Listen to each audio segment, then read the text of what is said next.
qué no te callas? Vamos a escucharlo. Oriol, primero que nada, muchas gracias por esta entrevista para En Contexto aquí en La Octava. Muy buenas tardes por allá en España. Pues sí, es ya un poco tarde. Bueno, no es tarde, son casi las 9 de la noche, pero está el tiempo muy agradable. Muy agradable. Oriol, eres el autor de un libro importante. Fíjate que yo vivía en Estados Unidos y todavía tengo cajas y cajas, pero leí tu libro allá en Los Ángeles, California. Lo he estado buscando desesperadamente para tenerlo aquí, pero aún no logro ubicarlo dentro de las cajas de libros que estoy todavía sacando.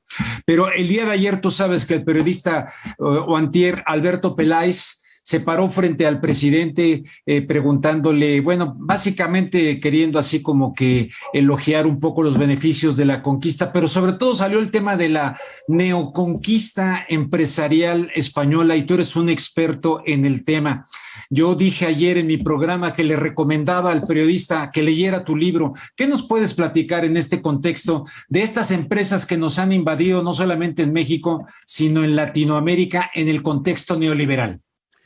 Bueno, digamos que esto ya es una larga tradición, digamos, en los repartos imperiales a la monarquía, a la hispánica y católica monarquía, siempre le quedó una red de influencia muy importante desde el norte de África, Marruecos, que es una parte que nunca hay que olvidar, que es importantísima en sus relaciones complejas, y la otra ha sido desde México a Tierra del Fuego, donde básicamente a través de una red, digamos, de criollos, descendientes, digamos, de esos blancos que toda la vida se han sentido parte de una generosa hispanidad, entre comillas, de unas lealtades de clase, casi de casta, diría yo, de un no reconocimiento de esa idea de que las independencias en el fondo siempre han sido un camino al desastre y al populismo, digamos, y este tipo de oligarquías que existió, que en el porfiriato fue su mejor época, se reprodujo de una u otra forma pese a la Revolución Mexicana y realmente a partir sobre todo de Salinas, de Cedillo, de las reformas que ya conocemos, se amplió, digamos, su cuota de mercado a partir de una dirigencia, de una tecnocracia convencida que la mejor vía es destruir la propiedad nacional.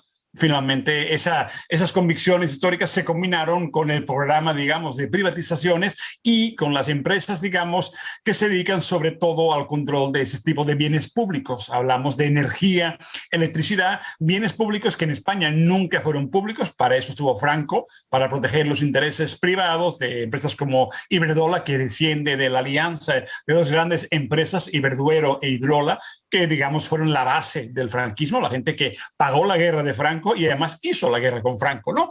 Ese tipo de empresas llegaron a México a aprovecharse de un Estado dispuesto, digamos, a vender a precio de amigo, digamos, los bienes de la nación, que obviamente fueron parte de una lucha, una expropiación, empezando por el petróleo, siguiendo por la energía eléctrica, que al no existir nunca en España, pues ni siquiera existe la idea, la visibilidad de lo importante que fue. Ahora tenemos la energía más cara, la electricidad, digamos, a precios disparados, de forma absolutamente brutal, mientras en México fue posible por muchos años tener una energía eléctrica barata en condiciones y a partir de que andan esas empresas con contratos, con prebendas, con privilegios de acceso, con privilegios también de subvención directa e indirecta, pues naturalmente empiezan a forjarse, digamos, una línea de coordinación o colusión, para decirlo más claramente, entre élites, pues directores de la CFE que terminan, digamos, en cargos en empresas también privadas o como Georgina Kessel, que terminó por un largo tiempo en el Consejo de Iberdrola. Iberdrola tiene la costumbre de comprar ministros, es algo que es su línea natural, compran cabilderos en todo el mundo.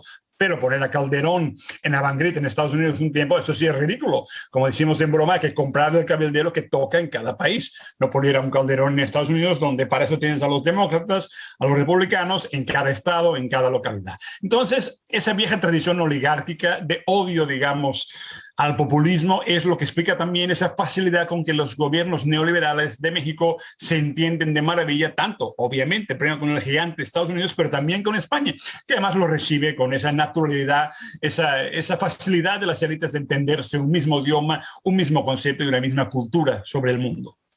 Oye, y el tema de la banca, porque también fuimos desbancados prácticamente. Hubo un momento en que había solamente un banco mexicano y algunos otros por ahí muy chiquitos, pero de repente a mí me encanta ir allá a Santander o al País Vasco, me encanta, pero ver aquí Banco Santander, Banco Bilbao Vizcaya y que desaparezca todo lo demás, incluso en el ámbito privado, ¿qué nos dices también de esta neoconquista bancaria? Porque pues ahí están estos bancos. Pues ahí se tuvo, digamos, Fox obviamente le ofreció la posibilidad a Emilio Ibarra, digamos, en el 2000, en vez de decir que no podía comprar todas las acciones, digamos, de Bancomer, prácticamente le dio el acceso preferencial y directo, le permitió una venta que no debería haberse permitido y le dio obviamente lo que tiene hoy en día Banco Bilbao, que es prácticamente hoy en día es un banco menor, un banco con graves problemas en España que vive obviamente del precio caro del dinero en México, de jinetear el dinero del Estado. A veces se nos olvida que finalmente, digamos, hay cosas que deberían cambiarse, como el hecho, digamos, que las cuentas de la banca privada manejan, digamos, los fondos de secretarías y del gobierno, algo que también deberíamos, y los bonos también del Tesoro, algo que deberíamos también pensar y cambiar. Pero eso le permitió a esa banca prácticamente vivir.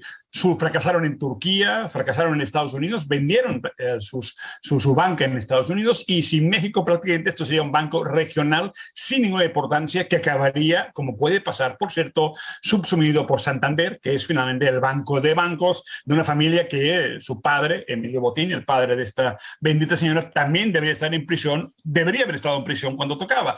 Una gente que se ha basado, su cultura ha sido siempre protegerse a través de que los tribunales de altura nunca los han obligado a ir a prisión, excepto ahora donde quizá finalmente, por cierto, y eso es muy importante, tenemos en el camino de la prisión a Ignacio Sánchez Galán de Verdola por espiar a rivales de forma probada completamente a través del comisario Villarejo, un auténtico personaje siniestro, patético, pero capaz de embarrar a todo el mundo. Y también tenemos a, digamos, a Francisco González, expresidente del Banco de Bilbao Vizcaya, que está en una causa judicial y que quizá lo salve por la edad, pero que está condenado casi seguro a entrar en prisión.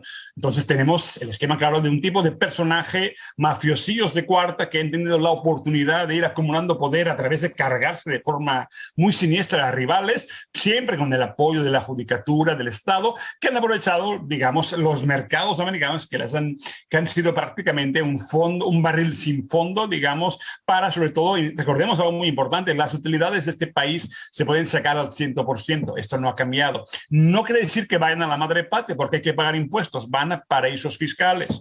No creamos que es que el oro viejo del esquema de viejo oro, no, el oro se va a donde nadie lo ve más que los consejeros del banco que lucran con el mercado mexicano. Algo que también habría que plantearse futuro en ese momento histórico de la cuarta T, que hacemos, por ejemplo, con la remisión de utilidades que antes no se permitía que el 100% se pudiera sacar sin casi impuestos. Hay mucho que ver, pero esta banca es parte del problema también de cómo gestionar una banca pública. Por eso el Banco del Bienestar sería tan importante que poco a poco se consiguiera, digamos, no depender del jineteo que esta banca hace del dinero, casi siempre público, por cierto, y de un costo altísimo del dinero que está entre el 8 y el 20%. Ya no digamos las tarjetas de crédito que se ha convertido en la usura perfecta. Digamos, una banca usurera que no saca en Europa casi nada porque el interés del dinero está prácticamente a cero, pero que en México gana lo que no ganaría ya en España de ninguna forma.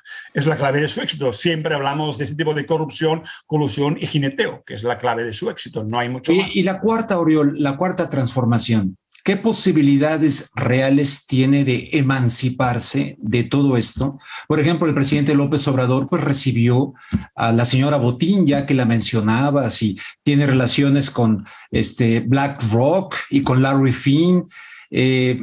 O sea, ¿qué tanto estamos ante un escenario donde pudiéramos inquietar a todos estos poderes fácticos mundiales, globales, y le puedan dar un estate quieto a México si se trata de emancipar? ¿Tiene movimiento de cintura esta cuarta transformación o está condenada a tener que bailar esta danza del poder económico?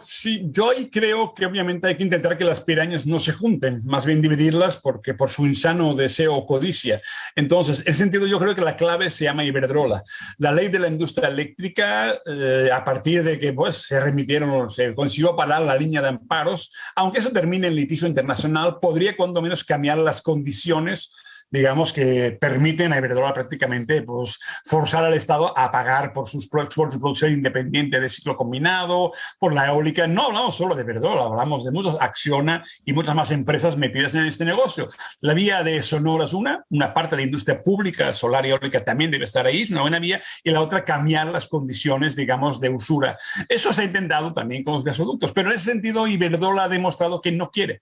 Se intentó negociar el año pasado realmente a fondo, pero básicamente su presidente en México, Enrique Alba, su actitud fue casi no de caudillo, fue de virrey completamente, un hombre que grita, un hombre que insulta y que no ha querido negociar al menos un cambio de condiciones. Entonces yo creo que será el expediente más claro de hasta dónde puede llegar la cuarta T para ponerle un alto. Creo que es importante entender que ese mercado cautivo en manos de privadas no debería existir en un país que no tenía ni siquiera ese problema. Es costoso, es oneroso y ni siquiera es necesario.